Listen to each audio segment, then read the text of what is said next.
Welcome to back my YouTube channel. ನಾನಿವತ್ತು egg curry ಮಾಡ್ತಾ ಇದ್ದೆ. ನೀರ್ಲಾರಿಂದ ಒಂದು ನಿಮಿಷ ಬರುತ್ತೆ. ನಾನಿವತ್ತು ಎಗ್ ಕರಿ ಮಾಡ್ತಾ ಇದ್ದೇನೆ. ಒಂದು ನಿಮಿಷ ತೋರಿಸ್ತೀನಿ ನೋಡಿ. ಮೊಟ್ಟೆ ಬೇಯ್ತಾ ಉಂಟು. ಇನ್ನು ಇದೊಂದು ಬೇಯಲಿ, ಆಮೇಲೆ ಕರಿ ಮಾಡುವ.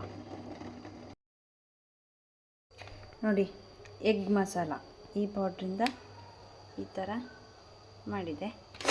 ಇನ್ನು ಇದಕ್ಕೆ ಎಗ್ ಹಾಕುವಂಥದ್ದು. ಶೀತ ಆಗಿದೆ ಗಾಯ್ಸ್. ನಾನು ಈಗ ಸ್ನಾನ ಮಾಡಿ ಬಂದದಷ್ಟೇ. ಆಯಿತು, ಎಗ್ ಕರಿ ಎಲ್ಲ ಮಾಡಿ ಸಾಯಿತು. ನಂದು ಊಟ ಮಾಡಿ ಸಾಯಿತು. ನಿಮಗೆ ತೋರಿಸಲಿಕ್ಕೆ ಮರ್ತಾಯಿತು, ಸಾರಿ. ಇನ್ನೊಂದು ವೀಡಿಯೋದಲ್ಲಿ ಸಿಗ್ತೇನೆ. ಅಲ್ಲಿ ತನಕ ಬಾಯ್ ಬಾಯ್, ಟೇಕ್ ಕೇರ್, ಗುಡ್ ನೈಟ್.